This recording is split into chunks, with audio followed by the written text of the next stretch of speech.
Hey, well, I'm glad you're in the room today. Last week, Easter Sunday, we looked at Jesus' conversation with Pilate.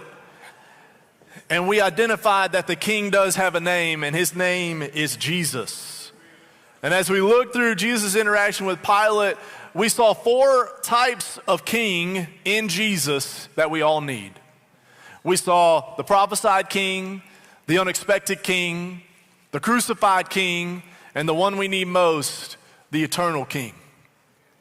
You know, we have spent Good Friday mourning his death. We spent Easter celebrating his defeat of the grave. And today, we're starting a brand new series called Resurrection Sightings. But I think in order to look at the resurrection sightings of Jesus in the Bible, we first need to answer the question, did the resurrection really happen? Now look, this is not an in-depth class. We could spend weeks, months, and years diving into the truth behind the fact that he really did rise from the grave. This is an overview, but it's an overview that I believe is important for you as the congregation and the people of this church to know and to understand. Because we live in a world that is more skeptical than it's ever been. Because people are overloaded with information. They are stuck scrolling and get sound bits of somewhat truth and turn them into real truth. And I want you to know that the baseline truth and everything you need to know about Jesus is found in his word. You know, we've put Bibles in the seat backs. If you need a Bible, that's our gift to you. Okay, we have plenty more we can fill in, all right? That's our gift to you. Take it, read it, mark in it, all right? Make it your own because there's nothing like owning a real, living, breathing word of God. So, if you're with me today, we're going to run through, did the resurrection really happen? And we're going to start in Matthew 28, and we're going to wrap back around, and we're going to end in Matthew 28. And the resurrection is so important. And its purpose was to complete our faith. You see, Jesus' sinless life made the perfect sacrifice. His death bridged the gap so that we could have salvation. And his resurrection provided a way to eternity. Let me say it simply. Because he rose, we can also rise. Because he rose, we can also rise. You know, about a year ago, my dad retired, and he turned 60 all in the same, so we decided to take him on a fishing trip, and my brother-in-law and myself took him on a fishing trip. We'd never done this before, but we decided we were going to go shark fishing, okay? That's a picture of us afterwards. You can see we're soaking wet, okay? That's a picture of us after we got off the boat. But we had never done anything like this, so we didn't really know what to expect, all right? We knew there was going to be a long drive out to sea, and we knew that we were going to be out there for a long time, and we knew there was going to be a long drive back, and hopefully we'd get to catch some shark, because that's what we were really going for, all right? So we wake up super early, we go to the dock, we get on the boat, all right? And we go out to just catch some bait fish. The morning did not start off well.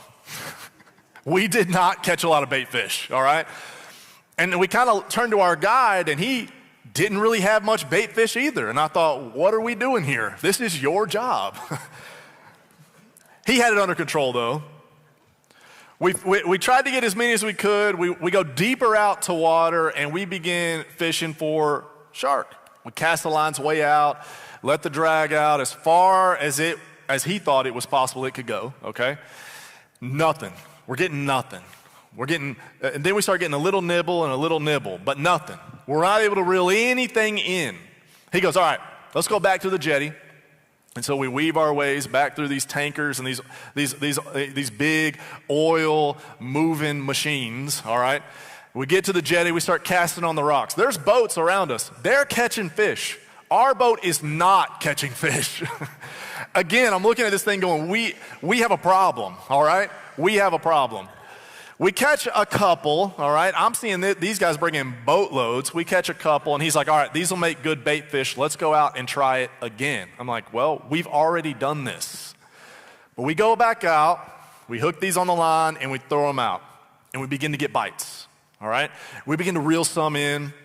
And you know the process of reeling in from deep is a ways, right? You reel and then pull and reel and pull and reel. And it's a long process. And we got a couple small ones in, but then my brother-in-law gets up and he hooks a good one, okay? And the guide is like, hey, this is we can't let this one go. I don't know what this is, but this has got to be a massive shark. We can't let this go. He's reeling. It feels like it is forever. Gets it up to the side of the boat, all right? Gets it up to the side of the boat, and the guy goes, oh my goodness, that's the biggest black tip shark I've ever seen. And we're all like, yes, we've done it. We're gonna hit a record. We're gonna be in the books forever. They're gonna put our picture and our name back at the station. We're good to go.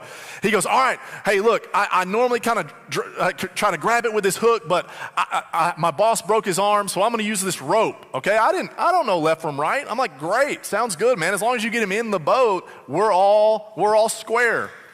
So my brother-in-law, Zach, he's steadily holding this thing, right? The boat's rocking, he's holding this thing on the line. The guy gets the rope. He's like, all right, I got to get it over its head, all right? So when I say raise up, you're going to raise up. I'm going to get it over its head. It's going to go over the fin, and I'm going to jerk this thing into the boat. I'm looking at this thing going, that's a bad idea. At this point, I'm like, that is not a good idea. So he's the captain, though, all right? Captain's orders. I'm just with the captain on this. He gets his rope ready, and I will show you this video later if you want to see it, all right? He gets his rope ready. He throws it over onto the shark. He gets it over the back fin, okay? And we're like, okay, that's great. But then it falls into the shark's mouth. Zach goes to pull, he goes to tighten the rope and pull it up. The shark bites down, the rope snaps. The shark at that point is so angry, it snaps the line, it dives way down deep, and all of our work is done. We were kind of staring at each other going, did that just happen? All that work for the biggest black tip that guy's ever seen, and now we got nothing to show for it. And I thought, as I was thinking through this story today, I couldn't help but think that had to have been how the disciples felt. With Jesus on the cross, with Jesus tucked into the grave. And then on Sunday morning when they showed up and Jesus wasn't there. They're like, did that just happen? Did he really just die? Did we really just put him in the grave? Hold on. Is he really not there? Did this just happen? Matthew 28, verses 1 through 7. Today we're going to look at 7 pieces of evidence for the resurrection of Jesus. The disciples have a did that just happen moment. And the answer to that is yes, it did just happen. He did just walk out of the grave. It's Sunday morning, verse 1. After the Sabbath, as the first day of the week was dawning, Mary Magdalene and the other Mary went to view the tomb. There was a violent earthquake because an angel of the Lord descended from heaven and approached the tomb. He rolled back the stone and was sitting on it. His appearance was like lightning, and his clothes was as white as snow. The guards were shaken by fear of him, that they became like a dead man. The angel told the woman, "Don't be afraid, because I know you are looking for Jesus who was crucified. He is not here, for he has risen just as he said. Come and see the place where he lay.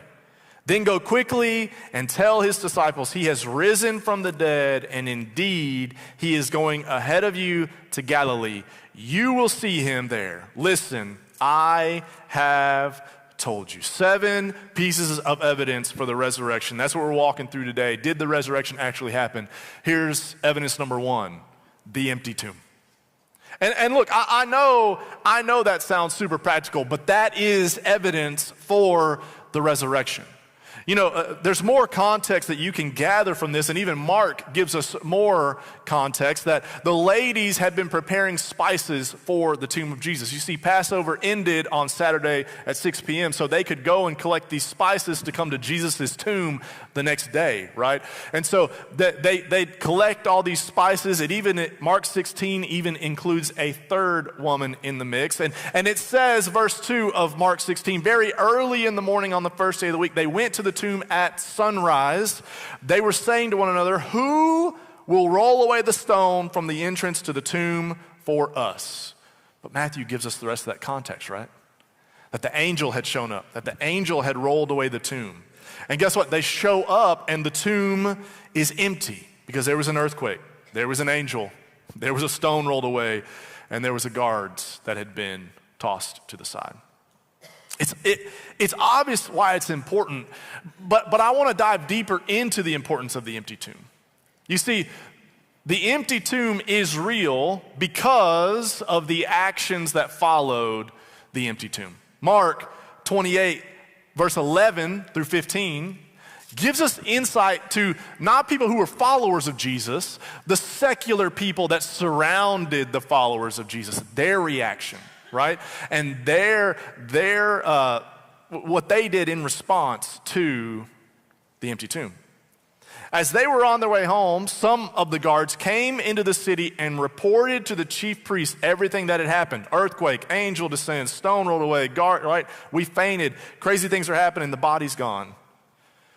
After the priests had assembled with the elders and agreed on a plan, they gave the soldiers a large sum of money and told them, say this, his disciples came during the night and stole him when we were sleeping. If this reaches the governor's ears, we will deal with him and keep you out of trouble. They took the money and did as they were instructed, and this story has been spread among the Jewish people to this day. The account from the guards and the account we reread in this part of Matthew 28 is so important because they go to the chief priests. They go to the people who wanted Jesus dead, who wanted Jesus guarded. Remember? They wanted him guarded. And they're paid off. They're bribed to stay quiet. Hey, don't worry about it. You just tell this story, okay? We're going to keep you safe, all right, in case it gets to your higher ups. But also, we don't really want this to get out. We don't want this to get out.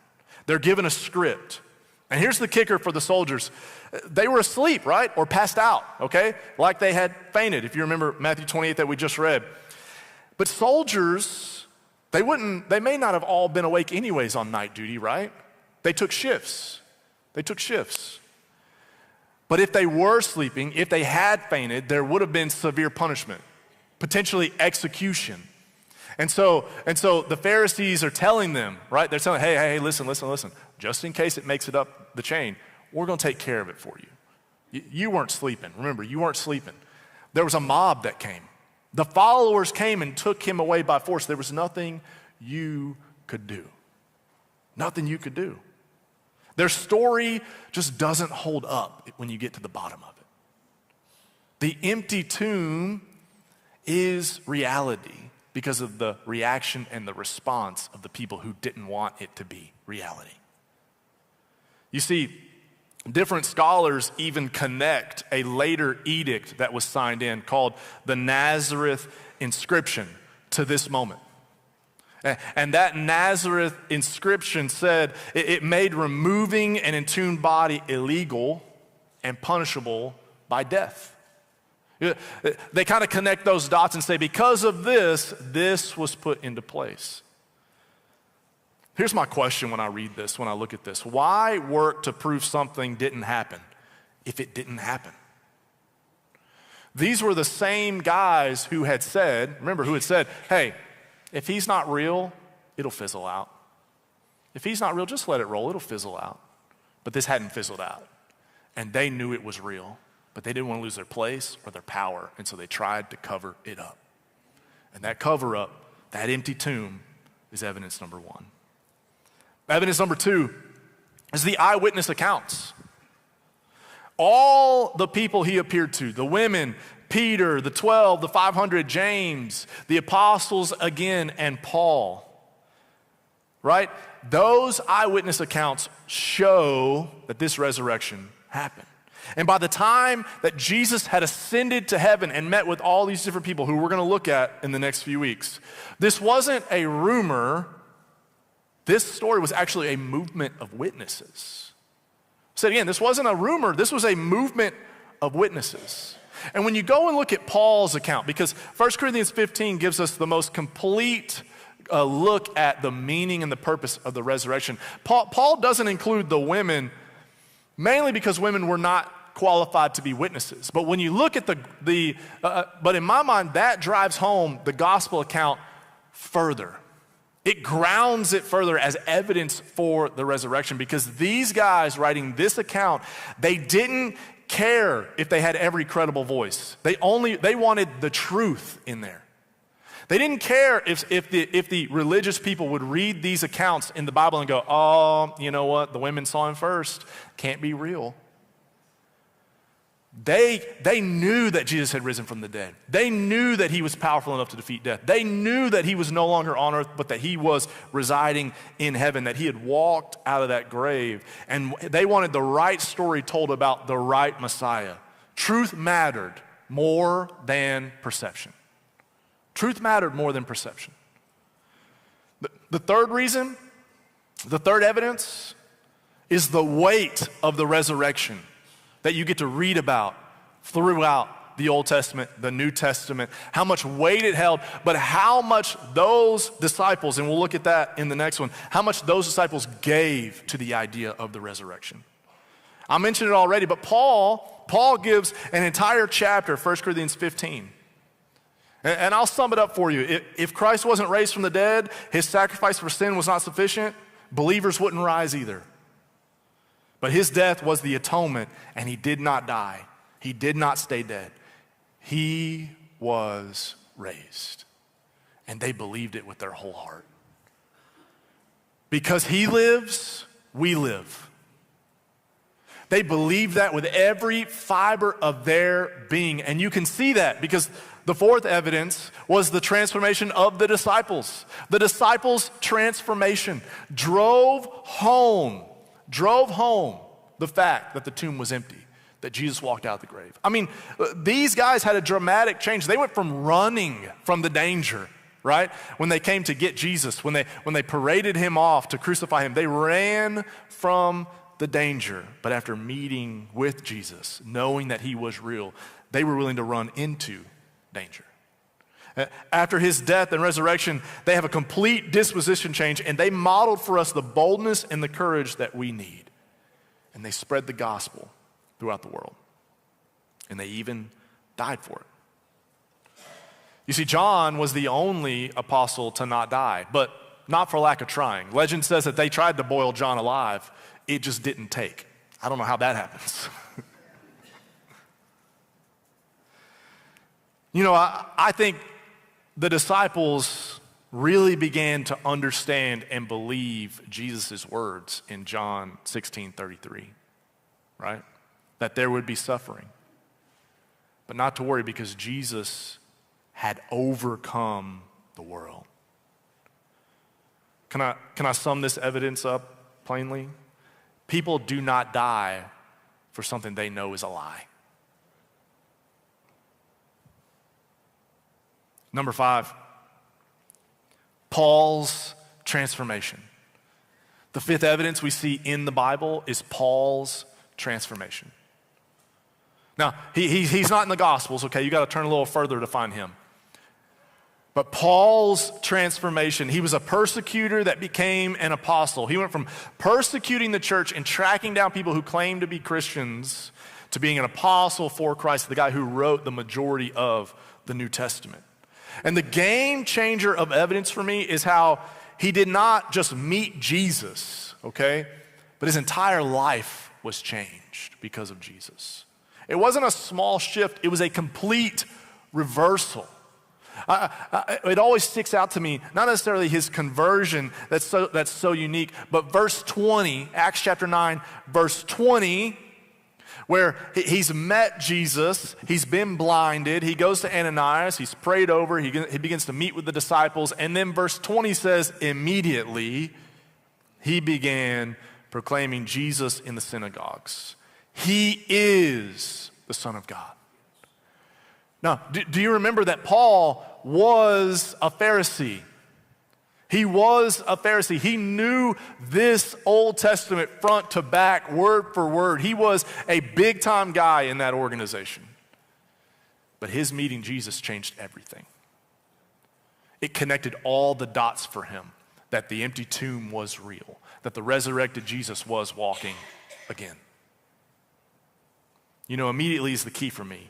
He didn't wait till he had the right answers. He didn't wait till he had corrected his wrongs. He didn't wait till he had atoned for his sins. He met the risen Jesus, and that changed everything. Simply put, he had been wrong, and Jesus was right, and there was no time to waste. It was go time. But here's the sixth one. The manuscript evidence. Now we move from the people of the Bible, right, to the actual evidence that you find of the Bible. You know, when you look at the New Testament, there are over 25,000 New Testament manuscripts. That's a lot, okay? That's a lot. It's over 25,000. The earliest that we have a copy would have been in the 2nd century, which would have been just decades after when these people would have died. Followers of the followers would have had these manuscripts, reading them, passing them, looking at them. But do you also know that the early church fathers quoted those manuscripts and those words of Jesus over 1 million times? So when you look at the empty tomb, when you look at did Jesus rise from the grave, you begin to see, and you look at all the evidence, you begin to see a movement of people who didn't waver. They didn't fizzle out. They actually got stronger. The further they walked away from the physical Jesus, the closer they got to the eternal Jesus, because they believed more than ever that he was who he says he was, that he walked out of the grave. You know, they believed what they had seen, heard, and read. And you may have seen and heard this before, but do you know that when it comes to Caesar, we have 10 manuscripts. When it comes to Plato, we have 7. When it comes to Aristotle, we have 49. When it comes to Homer and the Iliad, we have 643. And yet people believed them as they were real living people. Without a doubt, without question, none of them are questioned, because it's easier to believe a dead guy wrote and said something than it is for someone to believe that the living God defeated death and now lives in heaven. It's easier to believe that some dead guy wrote something a long time ago than it is for us to really believe that the living God came in the flesh, died on a cross, and walked out of a grave, and now lives in heaven. But the evidence is there. It's overwhelming. 10 times plus the closest textual evidence. But here's the last one. And there's a lot of these, and I just cherry-picked a few. It's the non-biblical historical sources that point to Jesus. The top one that if you've read about it all, you've heard about him, Josephus. Josephus wrote that Jesus was a wise man who performed surprising deeds. He was a teacher and was sentenced to the cross by Pilate. Or Tacitus, who confirmed that Christ was executed by Pilate or during the reign of Tiberius. Or Pliny the Younger, who wrote to Emperor Trajan how early Christians would meet on a set day and sing hymns to Christ. Or the Babylonian Talmud, who mentioned his execution. There's so many more and so many evidences. You can read and read and read about the non-biblical historical sources. They show him as a real person who was really crucified and really could not be found in a tomb 3 days later. You see, Jesus is alive, and we must live with the same instructions that the angel gave the women that resurrection morning. So look at verse 5 through 7 one more time. 5 through 7. This is what the angel says. He says, "Don't be afraid. In searching, we have faith. In silence, we have faith. In hardships, have faith. In loneliness, have faith. The angel stoops down to the women after they come to the grave and they see that the stone has been rolled away and there's no Jesus. Don't be afraid. Then he says, he is not here, for he has risen, just as he said. He did not come back in the flesh and stay in this world. He did not just come back, he conquered. Then he says, come and see the place where he lay. To them, the evidence was clear that he was not stolen, that there was not some plot, but that real Jesus walked out of the real grave. Then he says, go quickly and tell. There are people who need to hear the encouraging word that Jesus is still not in the grave. And since he's not in the grave, just like them, you and I don't have to act like he is. The angel didn't say, hey, sit solemnly and reflect that Jesus is not here. He said, go quickly and tell, because people need to hear. And the last thing he says, listen, I have told you. I love that portion. It says, he had completed his mission.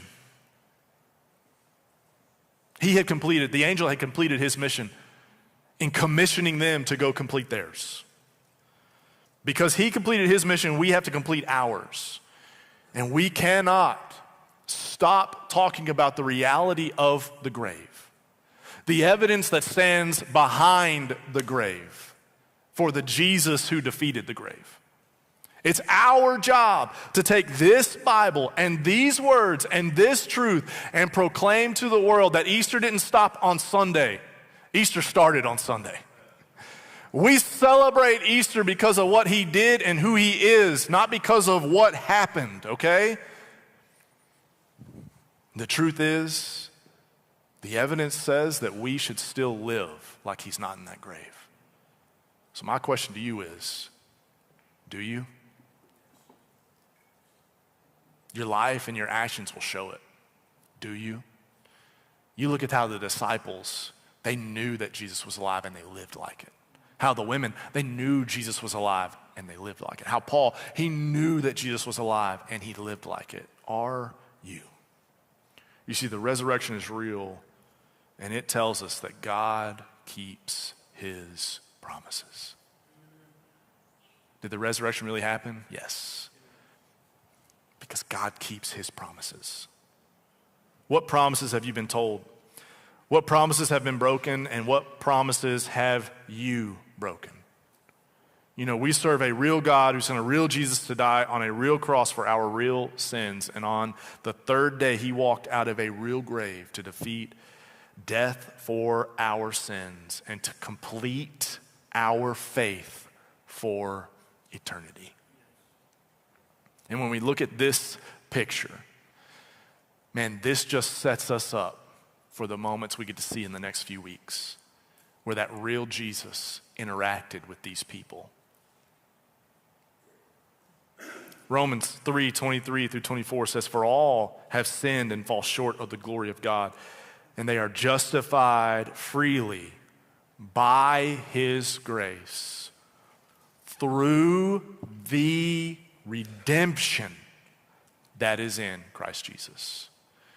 We don't get that redemption if he didn't walk out of that grave. But the truth for all of us today, and the truth you need to understand, is we all need redemption. And he walked out of that grave so we can have it. You know, as we turn to a moment of prayer and reflection, as we turn to a moment of response, that's my question today. My question is, have you been redeemed freely by the blood of the Lamb, by his walking out of the grave? If you haven't, today's your day to say, Jesus, I need you.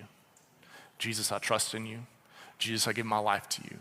And maybe for the first time, Jesus, I do believe you walked out of that grave.